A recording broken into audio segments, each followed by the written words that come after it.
ஹalleluya ஸ்தோத்திரம். கர்த்தர் இந்த அருமையான நேரத்தை கொடுத்து, அவருடைய வார்த்தையை பகிர்ந்து கொள்ள, ஆண்டவர் கொடுத்த இந்த பெரிதான கிருபைக்காக கர்த்தருக்கு கொடாகொடி ஸ்தோத்திரங்கள் ஏறெடுக்கிறோம்.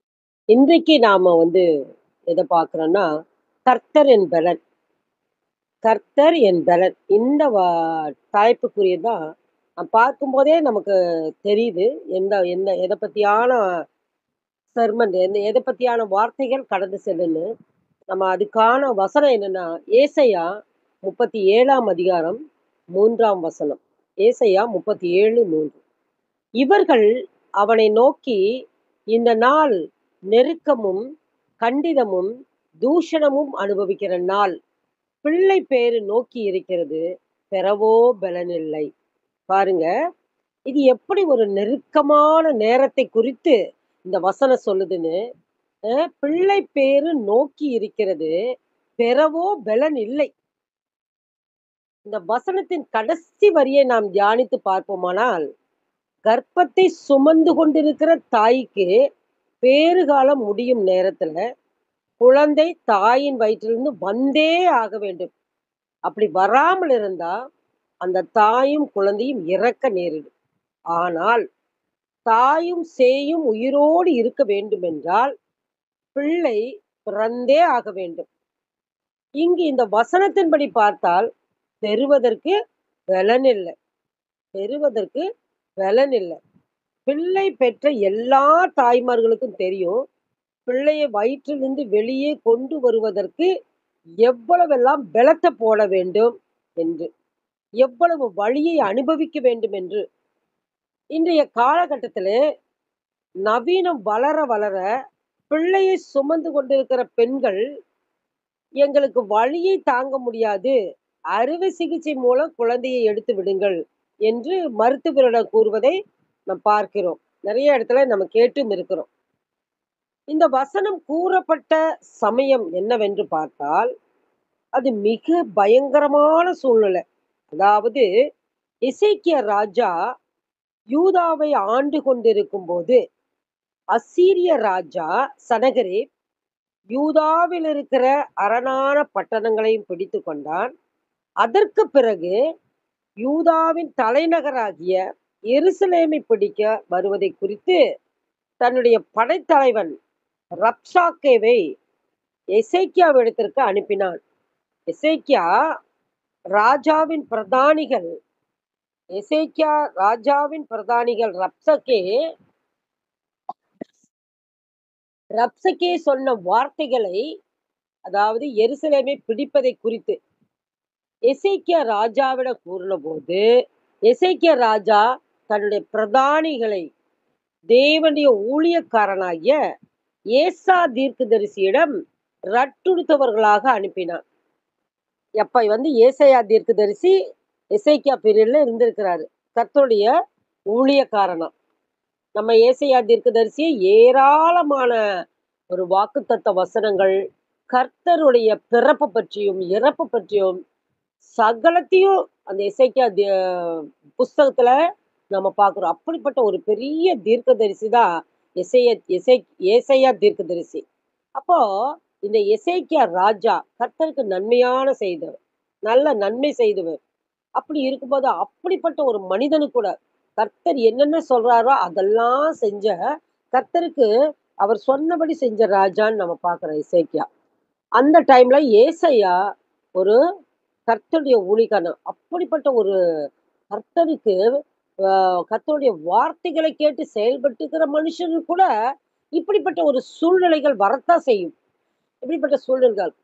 அதாவது பிள்ளை பேரு பிள்ளை பேரு காத்துட்டு இருக்கும்போது, பிள்ளை பேரு நோக்கி இருக்குது. பெறவோ பலன் இல்லை. யோசிச்சு பார்த்தா எவ்வளவு கடுமையான நேரம்.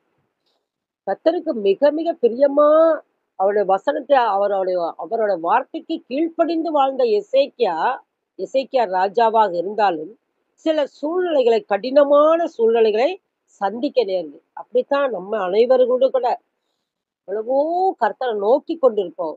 கர்த்தரோடு ஐக்கியமா இருப்போம். ஆனாலும் நமக்கு சில சூழ்நிலைகள், சில காரியங்கள், சங்கடமான காரியங்கள், கஷ்டமான சூழ்நிலை, எப்படி சமாளிப்போன்ற சூழ்நிலைகள் இப்படி எல்லாம் எல்லா மனிதர்களாகிய நம்ம அனைவருக்குமே வரக்கூடிய சமாச்சாரம் தான்.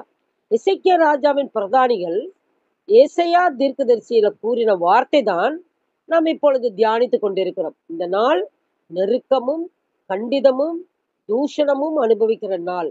வாழ்வா சாவா என்ற சூழ்நிலை நம் வாழ்க்கையில இப்படிப்பட்ட சூழ்நிலையை நாம் ஒவ்வொருவரும் சந்திக்க நேர்ந்திருக்கோம். கடன் பாரமோ, வியாதியோ, பிரிவினையோ, எதிர்பாராத ஆபத்துகளோ, இப்படி எத்தனையோ சூழ்நிலை நாம் தவிச்சிருப்போம். நாம் உணர்ந்திருப்போம். பிள்ளை பேரு நோக்கி இருக்கிறது.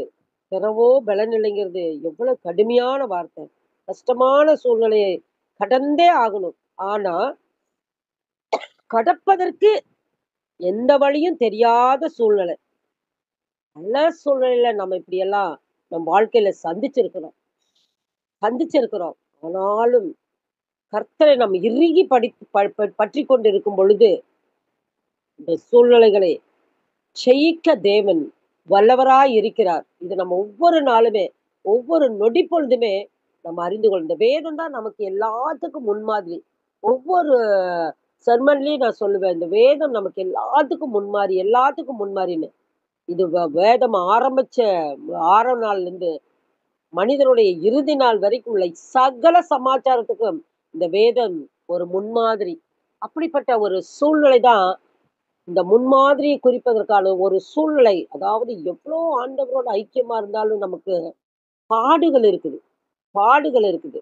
அந்த பாடுகள் எதனாலேன்னு நம்ம இந்த இந்த இதுல பார்க்கலாம். ஆக இப்படிப்பட்ட ஒரு சூழ்நிலையில இந்த இடத்துல ராஜாவின் பிரதானிகள் இந்த கஷ்டமான சூழ்நிலையை எப்படி எதிர்கொள்வது என்று தெரிந்து தேவனுடைய ஊழியக்காரர் எப்படி எதிர்கொள்வது என்று தெரிய தேவனுடைய ஊழியக்காரன் தேவ வார்த்தையை கூறுகிற தீர்க்கதரிசி ஏசாவிடம் எசேக்கியா ராஜா மூலம் அனுப்பப்படுகிறார்கள். ஏசையா கர்த்தரிட வார்த்தையை பெற்று சொன்னது என்னவென்றால், அந்த மாதிரி அந்த தீர்க்கதரிசி ஏசையா கிட்ட போயி, இந்த மாதிரி ஒரு சூழ்நிலைய சந்திச்சு கொண்டிருக்கிற ராஜா அனுப்பினாரு அப்படின்னு சொல்லி, அந்த தீர்க்கதரிசியிடம் சொல்லும்போது, அந்த தீர்க்கதரிசி ஒரு வார்த்தையை அவன் கர்த்தருடைய வார்த்தை சொல்றான். அவன் ஒரு செய்தியை கேட்டு தன் தேசத்துக்கு திரும்புவதற்கான ஆவியை நான் அவனுக்குள் அனுப்பி பாருங்க.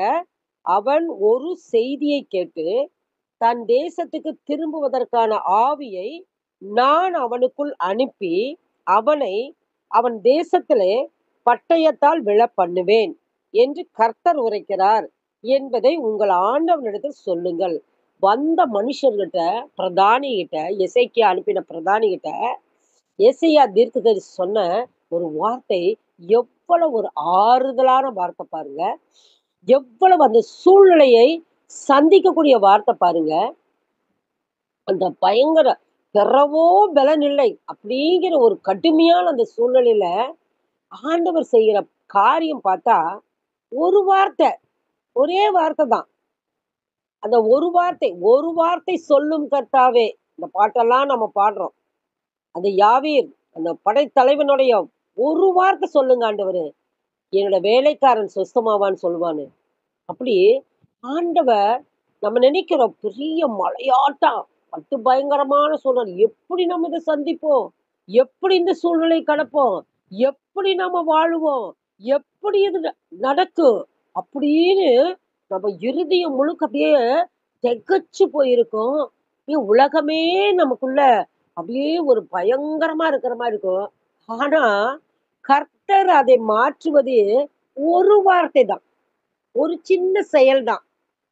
ஒரு வார்த்தை தான். அதத்தான் மலை போல மலை போல கஷ்டம் வந்தாலும், அத பனி போல மாற்றுகிற தேவன், நம்முடைய தேவன் என்பதை நாம் எல்லாரும் அறிஞ்சிருக்கிறோம். அதேதான் கர்த்தருடைய செயல் ஒரு வார்த்தை போதும். அப்படியே கடுமையான வேதனையில இருப்போம். ஆனா ஆண்டவருடைய ஒரு வார்த்தை, வேதத்தை நம்ம வாசிக்கும் பொழுது, அந்த ஒரு வசனம் நம்ம இருதயத்துக்குள்ள கிரியை செய்யும். அது அவ்வளவு விஷயத்தையும் அப்படியே மறைச்சிடும். அப்படியே பறந்து போக செய்து ஒரு சந்தோஷத்த கொடுக்குது. அதுதான் தேவனுடைய வார்த்தை. அதே வார்த்தை தான் இன்னைக்கு ஏசாயா தீர்க்கதரிசி சொல்லி அனுப்புறார். அந்த "பிறவோ பெலனில்லை" அப்படின்னு கஷ்டப்பட்டு கொண்டிருக்கிற, வேதனையின் எல்லையில் இருக்கிற அந்த ஒரு சூழ்நிலையில இருக்கிற மனுஷர்களுக்கு சொன்னது, ஒரு செய்தி. அவன் ஒரு செய்தியை கேட்டு தன் தேசத்துக்கு திரும்பி போயிருவான். அப்போ இதுல பாருங்க 2 விஷயம் நம்ம தெரிஞ்சுக்கிறோம். ஒண்ணு, அவன் தேசத்துக்கு திரும்பி போயிருவான். அடுத்ததா, அவன் அவங்க தேசத்துல பட்டயத்தால் விழ பண்ணுவேன்னு சொல்லியிருக்காரு. அப்ப அவன் இறந்துருவான். இந்த விஷயம் பாருங்க, அவன் வந்து தேசத்த விட்டும் போயிருவான். அவன் இறந்தும் போயிருவான். இத கேட்கும்போது, "பிறவோ பெலனில்லேன்னு" சொல்லியிருக்கிற அந்த மக்களுக்கு எவ்வளவு சந்தோஷமா இருக்கும் பாருங்க. எவ்வளவு சந்தோஷமா இருக்கும். அ நம்முடைய செயலெல்லாம் ஆண்டவருடைய செயலெல்லாம் அப்படித்தான் நம்ம வாழ்க்கையில. முடியவே முடியாதா? தெரியாதா? நமக்கு முடியாதா? நமக்கு நடக்காதா? நமக்கு சுகம் கிடைக்காதா? நம்ம கடன் பாரம் போகாதா? நம்ம பிரிஞ்சிருந்த குடும்பம் இப்ப ஒண்ணு சேராதா? இந்த ஆபத்துல இது அடிபட்ட அதுக்கு நான் எல்லாம் சுகமாயிராதா? இப்படியெல்லாம் ஒரு பயங்கர வேதனையோடு மக்கள் அப்படியே இருக்கும்போது, அவரு ஒரு வார்த்தை போதும். ஒரு செய்தி போதும். ஒரு தொடுதல் போதும். இந்த ஒண்ணுதான். இறந்து போன ஒரு மனுஷனுடைய ஒரு மகனுடைய பாடைய தொட்டாரு. தொட்ட உடனேயே ஒரு தொடுதல் தான். அவன் உயிரோடு எழுந்தான்னு பார்க்கிறோம். ஆண்டவராகிய இயேசு கிறிஸ்து. புதிய ஏற்பாட்டுல நம்ம இதெல்லாம் படிக்கிறோம். அதே போல ஒரு தொங்கல தொட்டா, வஸ்திரத்தின் தொங்கல தொட்டா 12 வருட பெரும்பாடுள்ள ஸ்திரீ. அப்படியே ஒரே ஒரு தொடுதல் தான். இதேதான், இதேதான். அப்போ அந்த ஒரு வஸ்திரத்தின் தொங்கலை தொடர மகளுக்கு 12 வருஷம் பாடு அனுபவிச்சிருக்கிறா. 12 வருஷம் பாடம் அனுப்பிச்சுட்டு அந்த வஸ்திர தொங்கல தொட்ட அடுத்த செகண்ட் ஆ தேவனுடைய வல்லமை புறப்பட்டு வந்து அவ பூரண சுகமானான்னு நம்ம பார்க்கிறோம். இதேதான் இது. தேவனுடைய பலன் அதுதான். தேவ பலன். அப்போ இங்க இந்த ஒரு ஒரு ஒரு செய்திய கேட்டு அவன் திரும்ப அவன் தேசத்துக்கு போயிருவான். அவன் தேசத்தில பட்டயத்தால் விழப்பண்ணுவேன் என்று கர்த்தர் உரைக்கிறார் என்பதை உங்கள் ஆண்டவனிடத்தில் சொல்லுங்கள் என்ற வசனம், இந்த வார்த்தையின் மூலமாக நம்ம அறிந்து கொள்வது என்னன்னா, ம் எப்பவுமே ஆண்டவர் என்ன செய்வாரு நமக்கு? இரட்டிப்பான நன்மை கொடுப்பார். இங்க 2 விதமான ஆசீர்வாதம் கர்த்தர் உரைக்கிறார் என்று பார்க்க. இரட்டிப்பான ஆசீர்வாதத்தை குறிக்கிறார். ஒன்று, அசீரிய ராஜா எருசலேமை முற்றுகை போட மாட்டான். அவன் தேசத்துக்கு திரும்பி போய் விடுவான். ஒரு ஒரு பெரிய ஒரு சந்தோஷம். அடுத்தது மறுபடியும் போயிட்டு வராதபடிக்கு அவன் தேசத்தில அவன் பட்டயத்தால் சாவான். இந்த 2 விஷயம் கேட்டா எப்படி இருக்கு? அப்படியே வேதனையின் எல்லையில இருக்கிறவங்களுக்கு, இது கர்த்தர் செய்ற காரியம் 2 விஷயம்.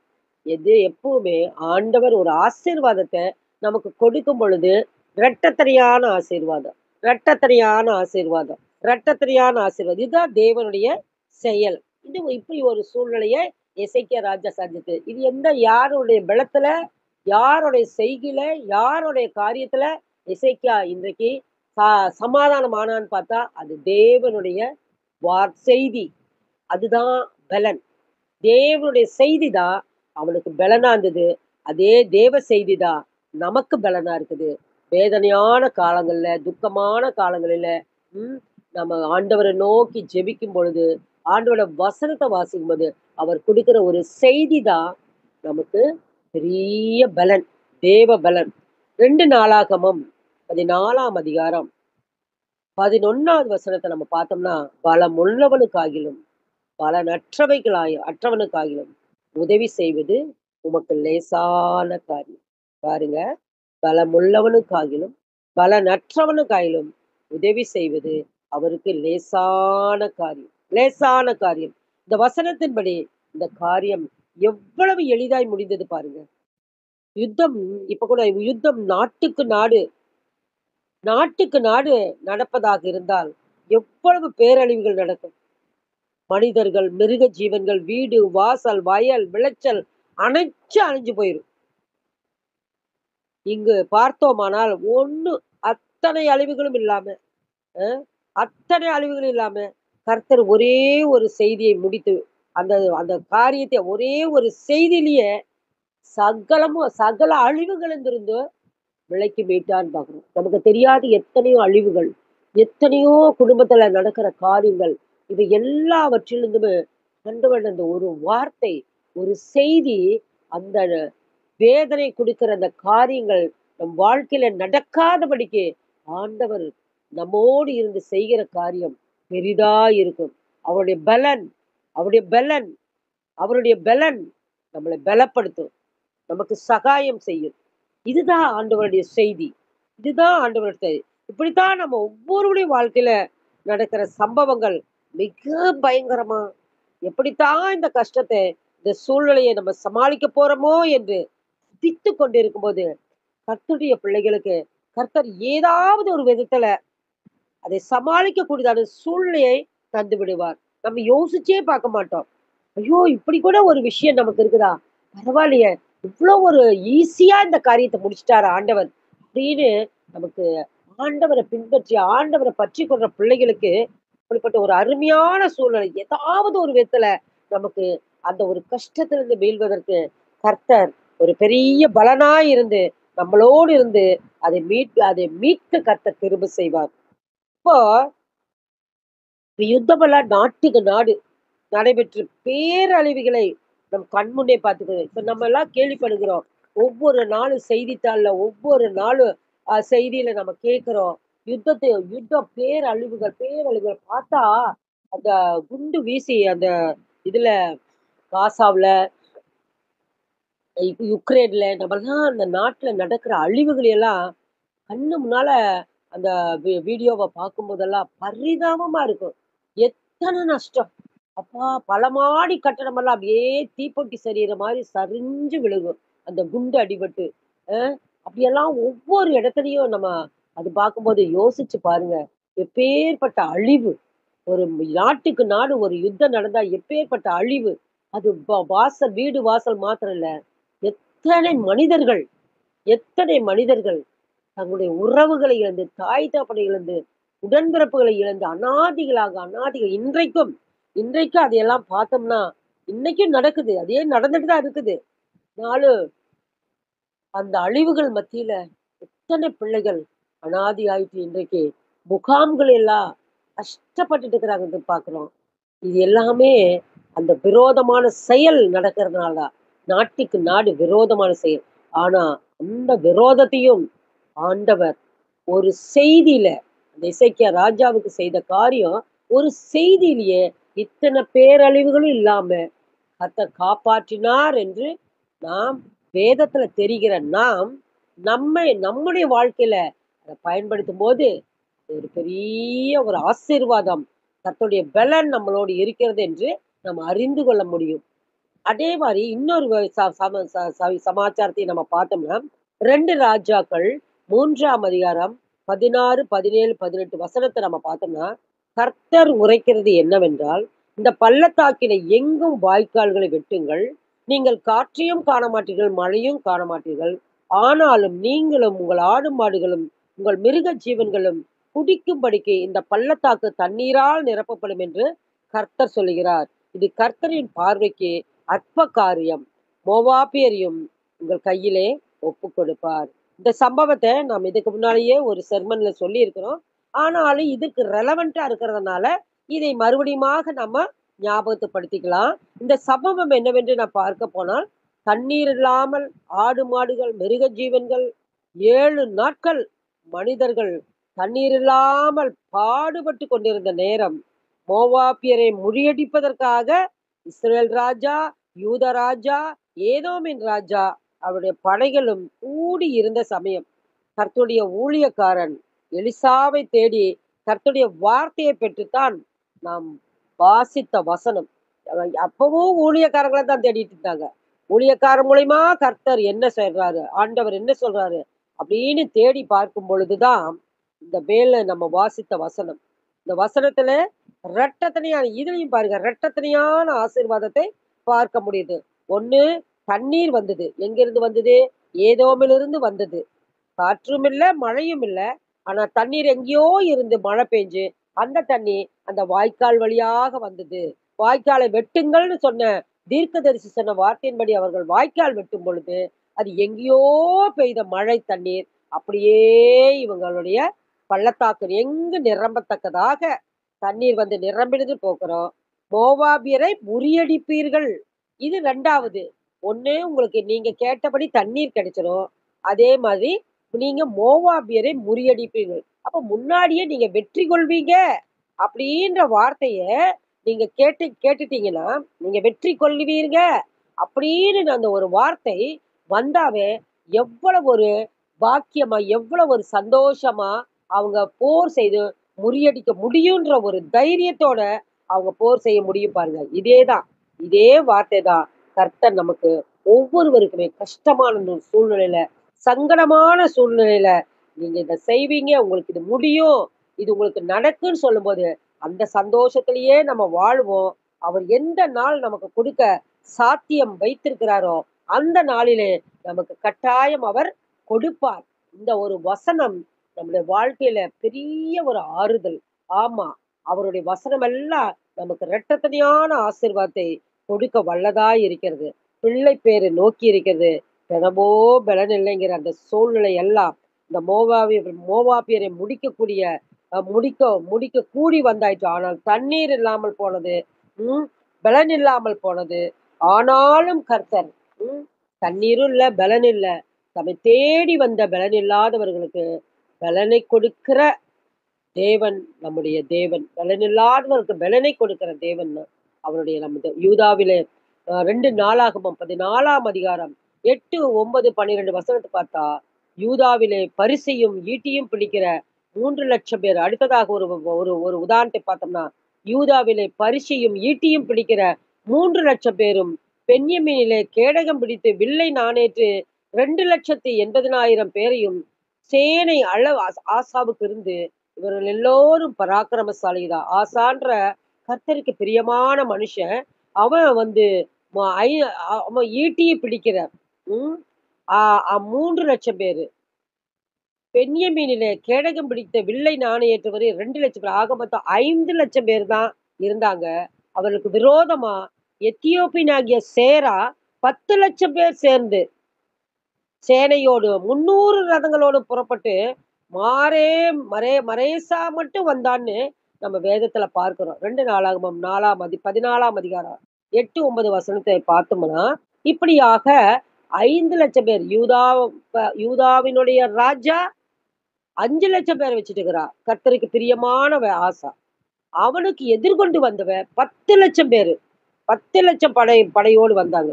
அப்பொழுது கர்த்தர் அந்த எத்தியோப்பியரை அவனுக்கு விரோதமா ஆண்டவருடைய மகனுக்கு விரோதமா வந்த அந்த ஆசாவுக்கு எதிரா வந்த யூத ராஜாவுக்கு எதிராக வந்தவனை முறியடித்து எத்தியோப்பியரை ஓடி போக பண்ணினான்னு பாக்குறோம். பாருங்க, நமக்கு நம்மளுடைய அஹ், நமக்கு எதிராளி நம்ம தாங்க முடியாத பயங்கர பலமான ஒரு பெரிய நட்டத்தனையா இது நம்ம பாக்குறோமே. அவன் 5,00,000 பேர் வச்சு இவன் 10,00,000 பேர். ஆனா 5,00,000 வச்சு 10,00,000 முறியடிக்கத்தக்கதாக கர்த்தர் பெரிய காரியத்தை செய்தார் என்று நாம் இந்த வேதத்தின் மூலமாக அநேக காரியங்களை நாம் இப்போ உதாரணத்தின் மூலமாக நம்ம தெரிஞ்சுட்டு வந்திருக்கிறோம்.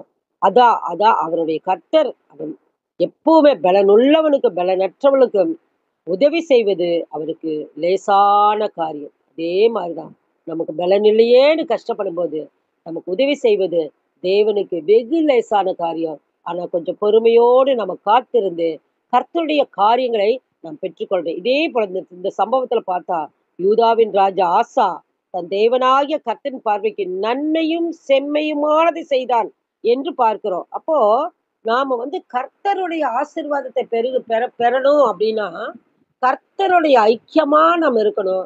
கர்த்தருக்கு பிரியமான பிள்ளைகளா நடக்கணும். கர்த்தருக்கு ஐக்கியமாக பிரியமான பிள்ளைகளா நடக்கும் பொழுது, நமக்கு எவ்வளவு பயங்கரமான ஒரு சூழ்நிலை வந்தாலும், கர்த்தன் நாம் அதற்கு எதிர்த்து நின்று, நாம் அதை சமாளிக்கக்கூடியதான ஒரு சூழ்நிலையை கர்த்தர் நமக்கு ஏற்படுத்தி இந்த சம்பவங்கள்லாம் நமக்கு ஒரு பெரிய பலத்த கொடுக்குது என்று நம்ம பார்க்க முடிகிறது. இந்த எதுக்கு நம்ம வேதத்த வாசிக்கணும், வாசிக்கணும், வாசிக்கணும், எப்பவும் வேதத்த வாசிக்கணும் அப்படின்னா, நமக்கு ஒவ்வொரு சூழ்நிலையிலும் நம்ம கஷ்டமான சூழல் வரும்போது, வேதத்த வாசிக்கும்போது, வேதம் நமக்கு இது எல்லாம் நம்ம அறிவிக்கும்போது, அப்படிப்பட்ட ஆண்டவர் தான் நம்முடைய தேவன் நம்மோடு இருக்கிறார். நமக்கு நன்மை செய்வார். அப்படிங்கிற ஒரு பெரிய பலம் நம் இருதயத்துக்குள்ள வரும்.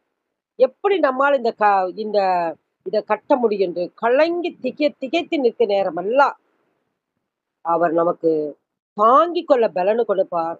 அதை செயல்படுத்த பலன கொள்வார். இப்படி வேதத்துல பார்த்த அதே சம்பவங்கள் நம் வாழ்க்கையில ஆறுதல் அந்த சம்பவங்கள் எல்லாம் பார்க்கும்போது நமக்கு ஆறுதல் கொடுக்கிறதா இருக்குது. வேதத்துல நாம் ப ப ப ப படிக்கும்போது நாம் அறிந்து கொள்ள முடிகிறது என்னவென்றால், எல்லா மனிதனுக்கும், எல்லா சூழ்நிலைக்கும் தகுந்த வார்த்தைகளை நாம் பெற்றுக்கொள்ளவும், அதனால் அந்த சூழ்நிலையிலிருந்து விடுதலை அடையவும், தேவன் நம்ம ஒவ்வொருவருக்கும் பலன் கொடுத்தார் என்பதையும் கொடுக்கிறார் என்பதையும் நாம் அறிந்து உணர்ந்து கொள்ள முடிகிறது.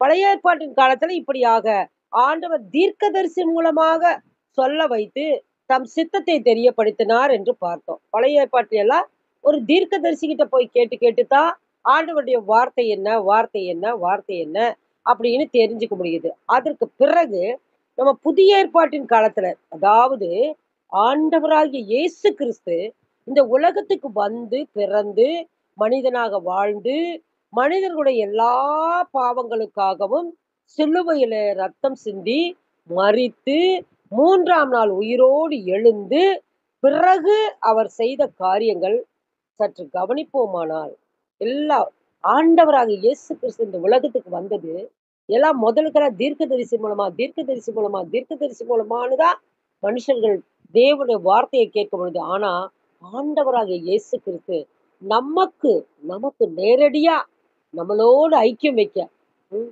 இவ்வளோ பெரிய தேவன் பாருங்க. இவ்வளவு வானாதி வானங்கள் வீற்றிருக்கிற வல்லமையுள்ள தேவன். நாமெல்லாம் எம்மாத்திரம் நாமெல்லாம் எம்மாத்திரம் யோசிச்சு பாருங்க. ஆனா அங்க எவ்வளவு பரிசுத்தம், பரிசுத்தம், பரிசுத்தம், பரிசுத்தம், பரிசுத்தம். அப்படிப்பட்ட ஒரு பரிசுத்த இடத்துல இருந்து வந்த தேவன், இந்த பூமி எப்படி இருக்குதுன்னு நம்ம எல்லாருக்கும் தெரியும். எல்லாருக்கும் தெரியும். பூமி எப்படி இருக்குதுன்னு. ஆனா அந்த இடத்துல வந்து எதுக்காக சகித்தார்? ஒரு நிமிஷம் யோசிச்சு பாருங்க. நம்ம எல்லாம் இன்னைக்கு கர்த்தருடைய கிருபையில ஒரு நல்ல வீட்ல, நல்ல இடத்துல, நல்ல சுத்தமான ஒரு இடத்துல நம்ம வாழ்ந்துட்டு இருக்கிறோம். நம்மளையே கொண்டு போயி பயங்கரமான ஒரு ஒரு அசுத்தமான ஒரு இடத்துல, அங்க தான் அங்க தான் வாழணும்னு கொஞ்சம் நம்மள கொண்டு போய் அங்க அங்க அங்க வச்சா, நமக்கு எவ்வளவு அசௌகரியம். வாழவே முடியாது. கஷ்டம். சாப்பிட முடியாது. தங்க முடியாது. அப்படிங்கிற ஒரு சூழ்நிலை நம்ம சகிக்கவே முடியாத அளவுக்கு இருக்கு. ஆனா, ஆண்டவராகிய இயேசு கிறிஸ்து பரிசுத்த தேவன். இந்த பாவம் நிறைந்த உலகத்துல வந்து மனிதனோட மனிதனா வாழ்ந்தாருங்கும்போது, அவர் எவ்வளவு சகிப்புத்தன்மையை பெற்றிருப்பார்ன்னு நம்ம யோசிச்சு பார்த்தா, ரொம்ப நம்ம மனசுக்கு ரொம்ப கஷ்டமா தான் இருக்கு. ஆண்டவரே! நீங்க எப்படி ஆண்டவரே! நீங்க பரிசுத்த தேவன். அதுதான் அதுதான் தேவ அன்பு. அந்த அன்பு தான் அவர் நம்ம மீது வைத்திருக்கிற அன்பு. அந்த அன்பு தான் நம்ம மீது வைத்திருக்கிற அன்பு. ஒரு குழந்தை அசுத்தமா இருந்தா கூட, ரொம்ப அசுத்தம், ரொம்ப அசுத்தம். அப்படியே இருந்தா கூட, அந்த குழந்தைய அந்த தாய் என்ன பண்ணுது? அது எவ்வளோ அசுத்தமா இருந்தாலும், புது துணி போட்டுட்டு இருந்தா கூட, புது சாரி கட்டிட்டு இருந்தா கூட, புது ட்ரெஸ்ஸ போட்டுட்டு இருந்தா கூட, அந்த குழந்தைய அசுத்தம் ஆயிருச்சுன்னு டக்குன்னு போய் அத தேடிட்டு, இத தேடிட்டு இருக்காது. அந்த தாய் என்ன பண்ணுவா? அப்படியே அந்த குழந்தைய தொடச்சு எடுப்பா. தன்னுடைய புது துணியில. தொடச்செடுப்பா. ஏன்னா, தாயினுடைய அன்பு. அதே போல ஒரு குழந்தை டக்குன்னு ஒரு சேத்துக்குள்ள விழுந்துருச்சு. ஒரு சாக்கடைக்குள்ள விழுந்துருச்சுன்னா, தகப்பன் பார்த்துட்டு இருப்பாங்களா? அந்த சாக்கடையாவது, சேறாவது. அதெல்லாம் அந்த தகப்பன் பார்க்கணும். அப்படியே குதிச்சு அந்த குழந்தைய ஒரு செகண்ட்ல எடுத்து, அத கழுவி சுத்தம் பண்ணுவாரு. இந்த அன்பு, அந்த தாயின் அன்பு, அந்த தகப்பனின் அன்பு, அந்த தாயின் அன்பு, அரவணைப்பு தான் நம்ம மேல ஆண்டவர் வச்சிருக்கிறதுனால தான், இந்த பரிசுத்த நகரத்துல, அந்த பரிசுத்த பரலோகத்துல இருந்து, இந்த அசுத்தமான பூமிக்கு வந்தார் என்று நாம் ஒவ்வொருவரும் நமக்காக நமக்காக வந்தவர். அவ்வளவு பரிசுத்த தேவன் நமக்காக வந்தவர் தேவன். அப்போஸ்தலர் அப்படி வந்த அவரு அவர் சிலுவையில மாண்டு அவர் உயிர்த்தெழுந்து அவர் போகும்போது அப்போஸ்தலர் 1ஆம் அதிகாரம் 8வது வசனத்துல, பரிசுத்த ஆவி உங்களிடத்தில் வரும்போது, நீங்கள் பெலனடைந்து எருசலேமிலும், யூதா முழுவதிலும், சமாரியாவிலும், பூமியின் கடைசி பரியந்தம் எனக்கு சாட்சிகளாய் இருப்பீர்கள் என்றார். இந்த வசனத்துல பரிசுத்த ஆவி உங்களிடத்துல வரும்போது, எப்ப பரிசுத்த ஆவி நம்ம இடத்துல வந்தது?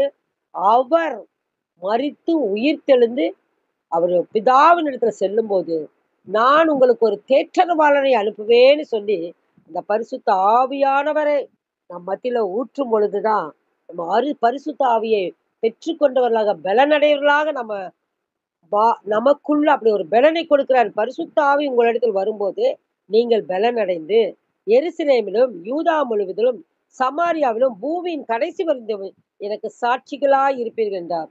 நாம் வாழ்ந்து கொண்டிருக்கிற இந்த காலங்களிலே, தேவன் பரிசுத்த ஆவியாக நம் மத்தியில நம்மோடு வாழ்ந்து கொண்டிருக்கும்போது, அவருடைய பிள்ளைகளாகிய நாம் வாழ்ந்து அவரோடு வாழ்ந்து கொண்டிருப்பது, அவருடைய வார்த்தைகளை கொடுத்து, நம் ஒவ்வொருவரையும் தேற்றுகிறார். பலனில்லாத நமருக்கு அவர் பலனை கொடுத்து தேற்றுகிறார், ஆற்றுகிறார்.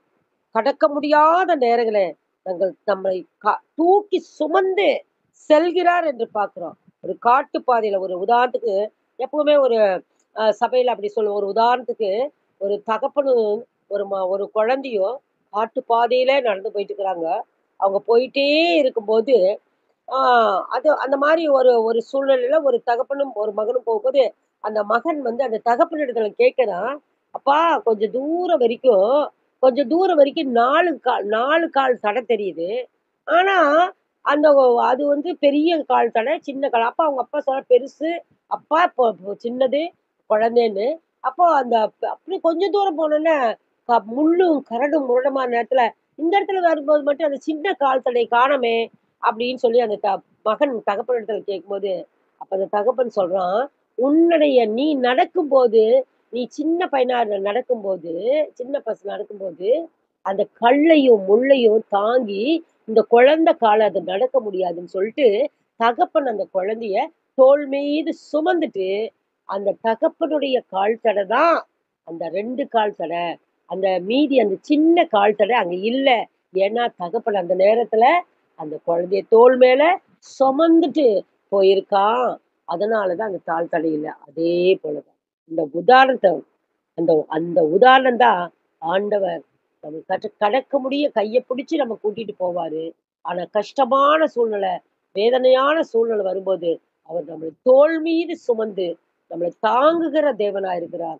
பலன கொடுக்கிற வேதத்துல புதிய ஏற்பாட்டின்படி பார்த்தா, நம்ம எல்லோரும் அறிந்த மனிதன் தான் பவுல். அதுக்கு ஒரு உதாரணமா சொல்லப்போனா பவுல், பவுல் சவுலாக இருக்கும்போது இருந்தவர்களை கிறிஸ்தவர்கள் எல்லாம் அதிகமாக துன்பப்பட்டது. எல்லாரும் நம்ம அறிஞ்சதுதான். பட் ஏற்ற நேரத்துல வரும்போது அந்த உதாரணங்கள நம்ம சொல்ல வேண்டியதா இருக்குது. அதிக துன்புறுத்துவான். அந்த மனிதனை தேவன் தொட்டு அவருடைய சீஷனாக மாற்றினார் என்பதை நாம் அறிந்ததே.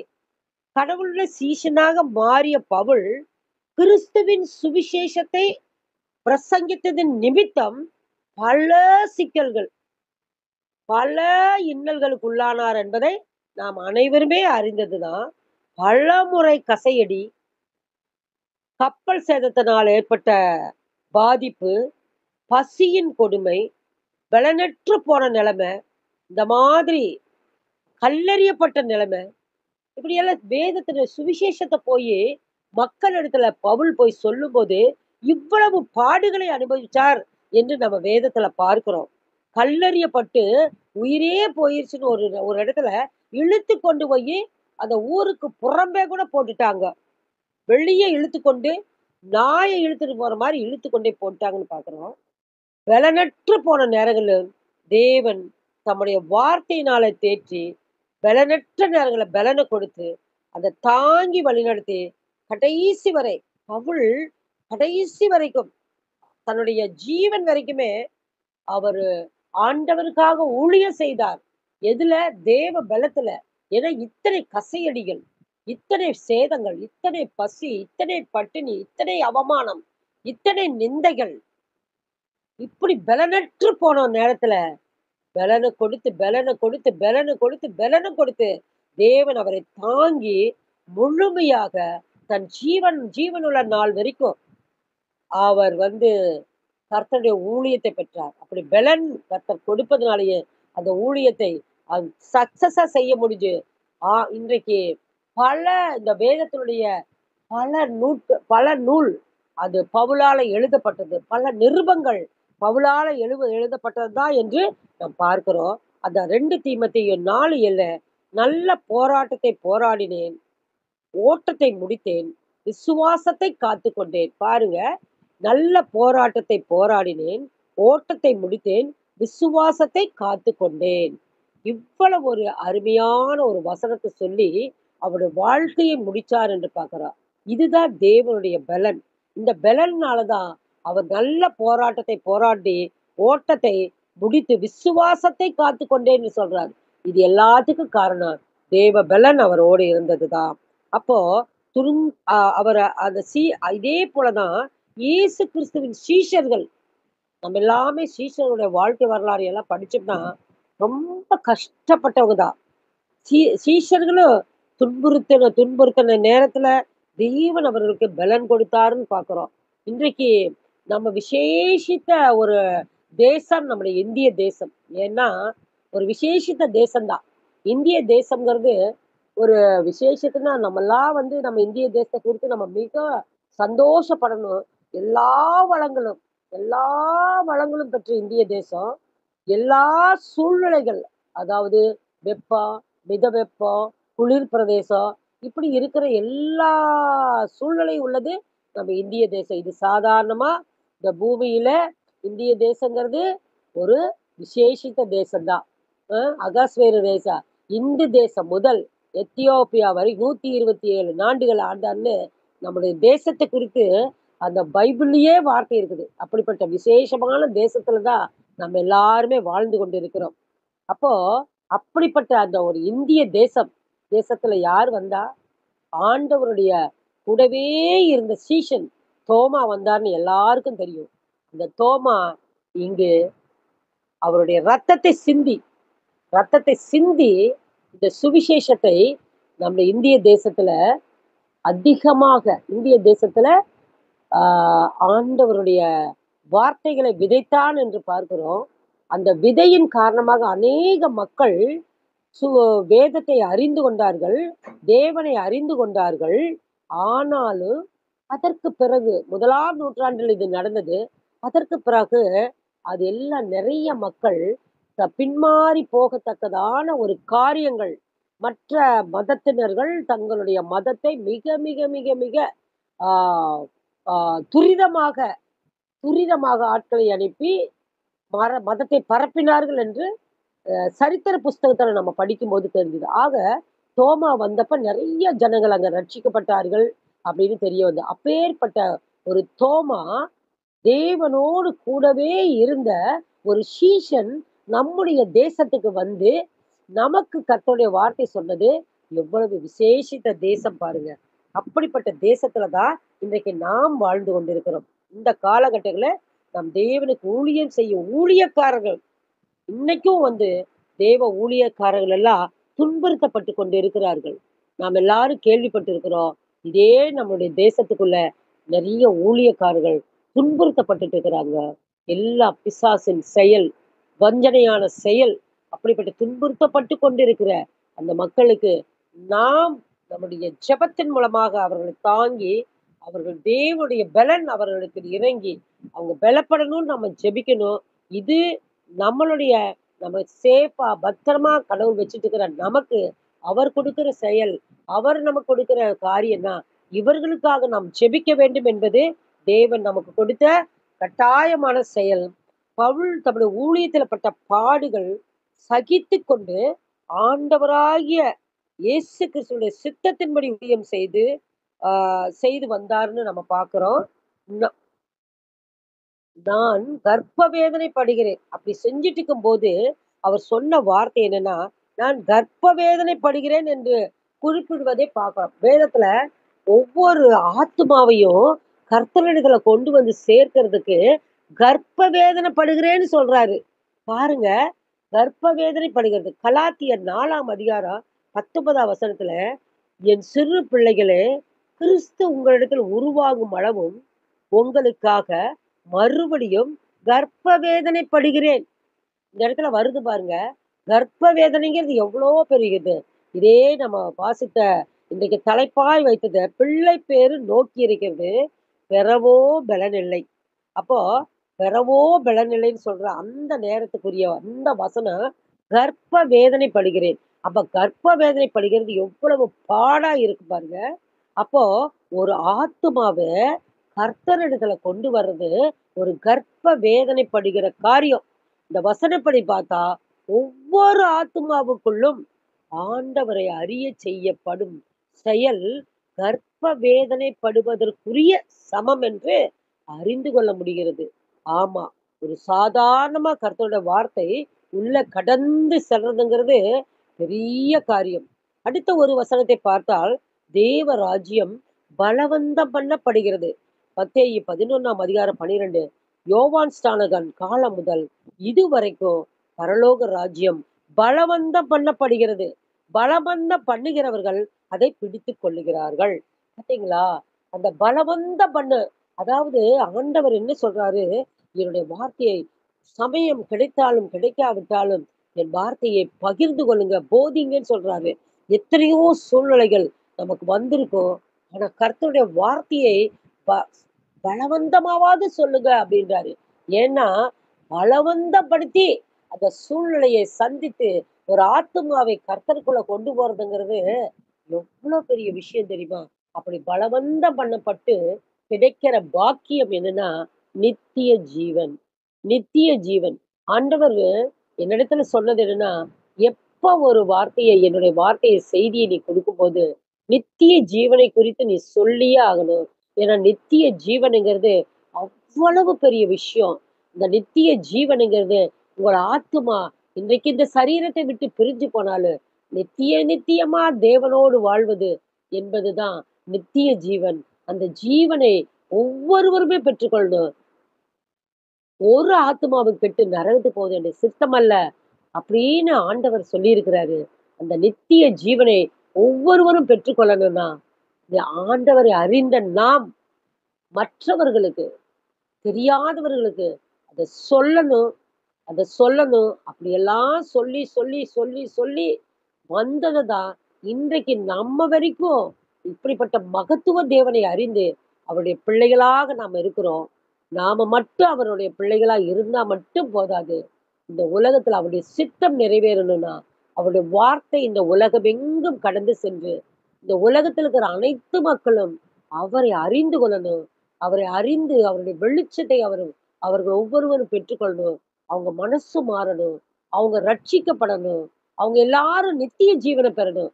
நித்திய ஜீவன் என்பது எவ்வளவு மகிமையுள்ளது என்று பிரியாவுக்கு கர்த்தர் வெளிப்படுத்தி இருக்கிறத அ யு இது ஆ செல்லுல பார்க்க முடியுது, கேட்க முடிஞ்சுது. நித்திய ஜீவனுங்கிறது அப்படிப்பட்ட ஒரு பாக்கியமான இடம். அப்படிப்பட்ட ஒரு பாக்கியமான வாழ்க்கை நம்ம ஆத்துமாவுக்கு கடவுள் ஆண்டவராய் இயேசு கிறிஸ்து நமக்கு வச்சிருக்கிறாரு. நமக்கு வச்சிருக்கிறார். ஒவ்வொருவருக்குமே வச்சிருக்கிறாரு. நாம் அதற்கு தகுதி உள்ளவர்களாகி, நித்திய ஜீவனை நாமளும் பெற்றுக்கொள்ளணும். நம்மை சார்ந்தவர்களும் பெற்றுக்கொள்ளணும்.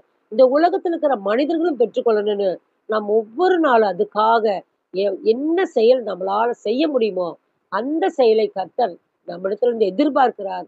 அவர் எதிர்பார்க்கிற அந்த எதிர்பார்ப்பை நாம் அதை செயல்படுத்துவோம். கர்த்தர் நமக்கு பலன கொடுப்பார். பலனில்லாத நம் அனைவருக்குமே அவர் பலன் கொடுக்கிற தேவன். பிள்ளை பெற நோக்கி இருக்குது. ம். பிள்ளை பேறு நோக்கி இருக்கிறது. பெறவோ பலனில்லை என்று சொல்லி நாம் தவித்துக் கொண்டிருக்கிற நேரத்துல, அவர் எல்லாவற்றுக்கும் பலத்த கொடுக்கிற தேவனா இருக்கிறார். அதுக்காகத்தான் இந்த வேத வசனத்துல இருக்கிற முன்மாதிரியாய் நமக்கு வைத்திருந்த சகல காரியத்தையும் நாம அத தெரிஞ்சு, தெரிஞ்சு, தெரிஞ்சு இப்படிப்பட்ட காரியத்தை செய்த தேவன் நம்முடைய தேவன். இப்படிப்பட்ட கஷ்டமான சூழ்நிலையை கொடு கொடு சந்திக்க செய்த தேவன் நம்முடைய தேவன். இப்படிப்பட்ட பாடுகள் மத்தியில வாழ்ந்தா கூட, கடைசியில நமக்கு அவர் கொடுக்கிறது, தேவ பலன கொடுத்து, நம்மள தாங்கிக் கொள்ள செய்ய தேவன். அது எல்லாவற்றுக்கும் மேலாக நம் ஜீவனுக்கு நம்முடைய ஜீவன் நமக்கு அடுத்த நிமிஷம் நம் ஜீவனோடு இருப்போமா இல்லையான்னு தெரியாது. ஆனா, ஆண்டவரை பற்றிக் கொண்ட பிள்ளைகளுக்கு எப்பவும் ஒரு சந்தோஷம். எப்பவும் ஒரு மகிழ்ச்சி தான். ஏன்னா, நாம இன்னைக்கு இந்த பூமிய விட்டு, இந்த சரீரத்த விட்டு போயிட்டோம். நம்ம ஆத்துமா போனாலும், மேல ஆண்டவரோடு நம்ம இருப்போம். அந்த பொன் உலகத்துல, அந்த தங்கமயமான உலகத்துல கர்த்தர் நம்மை வைத்திருப்பார். நாம் அவரோடு ஜீவிப்போம் என்பது எத்தனை சந்தோஷத்துக்குரிய விஷயத்தோட நம்ம வாழ்வதற்கு கர்த்தர் நமக்கு அப்படிப்பட்ட ஒரு பலனையும் கொடுக்கிறாரு. எல்லா விதத்திலயும் ஆண்டவரை நம்பி இருக்கிற பலன் இல்லையேன்னு வருத்தப்படுற நேரத்துல, கர்த்தர் நமக்கு எல்லா விதத்திலும் பலனை கொடுத்து, நம்மளை நடத்துகிற தேவனாய் இருக்கிறார். கர்த்தர் தாமே இதை ஆசீர்வதிப்பாராக. ஆமென்.